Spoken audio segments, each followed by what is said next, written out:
Fala rapaziada, beleza? Começando mais um vídeo aqui no canal. O vídeo de hoje é para falar de novo sobre aqueles vídeos que eu adoro ver na internet, que eu já vi há muito tempo mesmo. Esse daí eu já fiz até um texto uma vez no meu Facebook falando sobre... Ai, caramba, preciso colocar meu notebook para carregar, peraí. Cadê o carregador? Peraí, rapidinho, gente. Que eu fiz um texto uma vez no Facebook falando sobre essa palestra. Até na época que eu tava namorando e tal, que eu tava com a minha ex, na verdade, a gente discutia, debatia sobre... Eu debatia mais com o pai dela, né? E aí eu até passei, eu falei, ó, dá uma olhada nessa palestra aqui e vê. Porque a gente tava numa discussão e tal, que é o seguinte... Não, tem que colocar tudo na ponta da caneta. Se você não colocar tudo na ponta da caneta, você não vai pra frente, você não cresce, tem que ter tudo na ponta da caneta. E eu sempre ouvi, o meu ex-sogro, ele sempre me falava isso, não, tem que ter o controle, tem que ter isso, tal, tal, tal, muito controle, tal, tal, tal. A família dele nunca teve empresa. Pelo menos na época que eu namorava, nunca teve. Ele me falou, não, a gente não é uma família de empresário, uma família de comerciante, não. Nossa família não tem empresa, não tem comércio. Então acho que nunca teve. Se eu não me engano, alguma coisa assim, se eu não me engano. Então, ao contrário da minha família, que desde que eu nasci, quando eu nasci em 1988, a minha família já tinha mais de 20 empresas. Mais de 20 empresas. Supermercado, agência de carro e outra oficina, outras coisas. Então, desde quando eu nasci, a minha família já tinha mais de 20 empresas. Então, o meu irmão começou trabalhando na Casa do Norte da minha tia, que hoje tem um supermercado, então trabalhou lá. O meu pai, que morreu em 91, foi diretor da Amortex, que depois virou Saks, mas antes da Amortex era outra empresa, que era aqui perto da Dor, aqui na Interlagos. Eu acho que era um prédio de frente com a Dor. Acho que era Amortex e tinha outro nome também, que ele era chefe lá, diretor de alguma coisa, não sei, nem minha mãe sabe explicar direito, mas ele era diretor lá até agora que eu tô correndo atrás de um negócio de herança que surgiu para mim ano passado. Eu tive que ir nos bancos, tive que correr atrás da empresa para perguntar e tal, e hoje é a Saks, né, do Grupo ZF.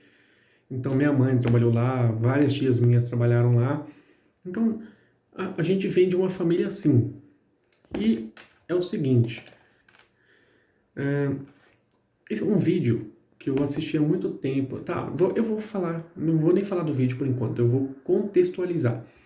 Então a gente tava nessa discussão e tal, que ele tem que colocar tudo na ponta da caneta. E minha família, meu irmão sempre falou, Renan, se eu colocar tudo na ponta da caneta, eu vou fechar todas as empresas que eu tenho.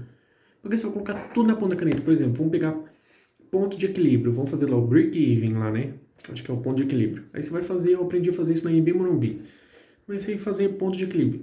Uma vez eu fiz o ponto de equilíbrio pro meu irmão falou, então a gente tem que aumentar todos os nossos produtos em mais de 15%. Eu falei, é. Ele falou, agora faz o ponto de equilíbrio de serviço.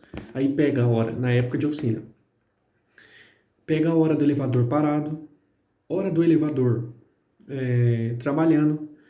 Quando o mecânico fala, tem que fazer o serviço em 4 horas, você dá a peça na mão dele, tá tudo perfeito, a peça tá lá, ele já disse que tá certo, tal, ele demora 6 horas para colocar a peça no carro, demora mais 1 hora para testar. Então, peraí, ele cobrou 4 horas, mas o serviço demorou 6?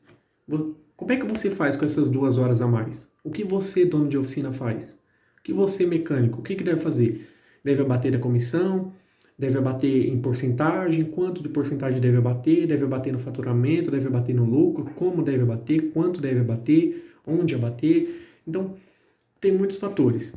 Então, meu irmão sempre falou, Renan, se for colocar tudo na ponta da caneta, não vale a pena ter empresa. Se for colocar tudo na ponta, custo, tudo muito perfeitinho, for trabalhar tudo, conta de água, divide, e faz isso, faz aquilo. Até uma vez eu vi um bilionário dando uma palestra falando o seguinte, eu não quero fugir muito do assunto, mas eu sempre preciso relembrar isso, porque se você provavelmente está vendo esse vídeo, não deve ter visto todos os outros meus, porque são longos, são vídeos chatos.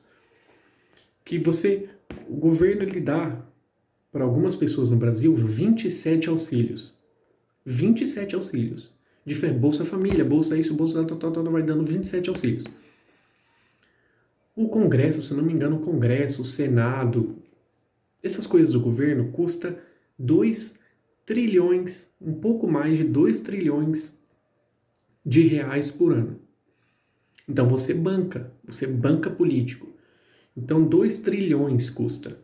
Eu vi isso, eu até falei no vídeo que eu falei sobre isso, que eu falei somente sobre isso, eu dei a fonte, eu falei tudo onde estava essa informação.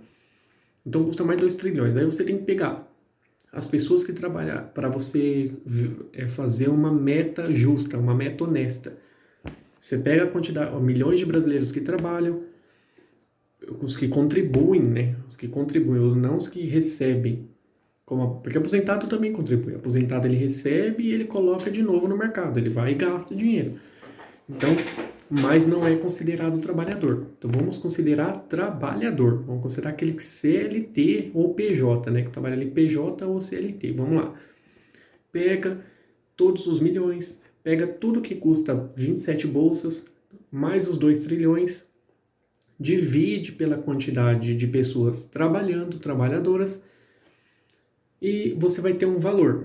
Aí você vai dividir, por exemplo, pela quantidade de pessoas que trabalham. E você vai pegar aquele valor. Você vai falar, então, cada trabalhador arca com 20 mil por ano para bancar todos, 27 bolsas, mais os 2 trilhões do governo. Então, cada trabalhador, por ano, ele gasta 20 mil, sobra para o trabalhador, lógico que uns pagam mais, outros pagam menos, mas se for pegar a média igualzinha para cada trabalhador, cada um vai pagar 20 mil por ano. Quando você for fazer a meta da sua empresa, você já pega esses 20 mil e já soma nas metas. Fala, não, esses 20 mil tá durante o ano. 20 mil vai ser, vamos supor que é 20 mil. Você vai dividir por 12. Vamos pegar 22 mil. Vamos pegar 12 mil, vai R$1.000 por mês. R$1.000 por mês. Se a meta é 100 mil, você já tem que colocar 101. Porque esse 1.000 é só para pagar os outros. Só para pagar o governo e as outras pessoas. Os outros que não, pelo governo, não são trabalhadores. Então, eu tenho um cara dando... Essa explicação que eu estou dando é muito básica. Eu vou até depois pegar o link dessa palestra ele falando sobre isso. Então, a minha explicação está muito simples, muito básica, muito superficial. Mas a média era isso. Pegar todo o gasto do governo e tal, dividir pela quantidade de trabalhador, e você vai ter a média do quanto você tem que pagar por ano para manter o governo e esses outros. Beleza. Então, vamos lá. Eu não lembro se eu fugi alguma coisa um pouco do assunto, mas vamos lá. Tá aqui, ó. Esse vídeo é de 6 de abril de 2013. Tá aqui. Confira palestra do fundador do Habib's no 4º encontro Pequenas e Médias Empresas, que é o Donald Alberto Saraiva, que ele é médico, ele demorou a se formar pra caramba, quando ele se formou ele já estava ganhando dinheiro vendendo esfirra. E uma coisa que ele fala muito interessante nesse vídeo, ele é engraçado, ele fala uns palavrão, ele manda um foda-se e tal. Ele fala um negócio, essa mesma coisa, ele fala que chegou um sócio dele, eu não lembro em qual minuto que é, mas ele chegou e falou assim, deixa eu ver se eu acho aqui. Não vou achar. A palestra toda tem 55 minutos. Ele fala que um sócio dele, formado na FGV e tal, chegou para ele e falou assim, olha, o senhor, nós não podemos vender esfirra a menos de R$2,50, vamos supor. Menos de R$2,50. Tá aqui, ó. Planilha, tudo custo da loja, energia, tem tudo imposto. Tem que vender, no mínimo, a R$2,50. Todas as palestras. E aí ele fala o seguinte, eu tô vendendo na época, acho que ele falou que estava vendendo a R$1, por exemplo. Eu não lembro os valores certos. Ele perguntou pro sócio dele, quanto que você vende na sua loja? Aí o cara falou, vendia menos que ele. Aí ele perguntou, quanto que você tira de salário? Aí o sócio dele falou, tiro menos que você. Eu falei, então peraí. Então eu tenho que vender certinho, naquele valor, ou tem que vender do meu jeito? Aí, lógico que não é simples assim, né, gente? Não é simples, vamos vender mais barato porque vende mais. Claro que não, porque o Habib não tem trouxa trabalhando lá. Não tem idiota na diretoria deles, não tem. Quem gerencia lá quem faz a precificação é óbvio que não é nem 1% bobo, nem 1% inocente, é óbvio.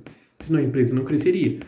Então, depois ele até fala que, lógico, que naquele momento o rapaz ele não sabia de algumas informações, por isso que ele fez aquela planilha. Mas aí o dono chegou e falou: nós temos que vender por esse preço por causa disso, disso, disso, disso, disso, daquilo. Então ele falou: ah, agora eu entendi. Mas não é que o cara estava errado. Realmente tinha que vender por aquele valor para ter um lucro real mesmo, para fazer a empresa ter um puta lucro bom, um lucro justo. Sei lá como é que tem na economia, se existe algum tipo de lucro, assim, um lucro a curto prazo, talvez exista um lucro a longo prazo, talvez exista objetivos que você tem que abaixar o preço aqui para colher lá na frente, ou aumentar aqui para você colher logo, colher em 6 meses e depois abaixar o preço. Lógico que as estratégias para se manter uma empresa são milhões, bilhões, trilhões. São trilhões de estratégias. As estratégias não acabam nunca. Então, essa é uma palestra que eu gostaria que vocês assistissem, que vocês passassem para filhos, vocês passassem para pessoas mais velhas que não trabalham, que ainda não trabalham, ou que já trabalharam muito, se aposentaram, empresários, colaboradores, mostrar essa palestra. Essa palestra também é muito boa, tem que fazer a divulgação dessas palestras boas, porque realmente precisamos de informações boas, assim. Ao invés de você ficar vendo um vídeo besteira, vídeo que não acrescenta em nada na sua vida, nada, um vídeo idiota, que não te leva a nada, não te ensina nada, não acrescenta nada. Vê uma palestra dessa que você... Eu já assisti essa palestra, eu vou chutar por baixo, que eu já assisti essa palestra pelo menos umas 40 vezes. Por baixo, eu tô chutando por baixo, né? Sem exagero algum. Eu já assisti essa palestra mais de 40 vezes. Sempre eu assisto já computador aberto, com papelzinho na mão, uma caneta, porque eu sempre tenho anotação para fazer. Uma palestra muito boa.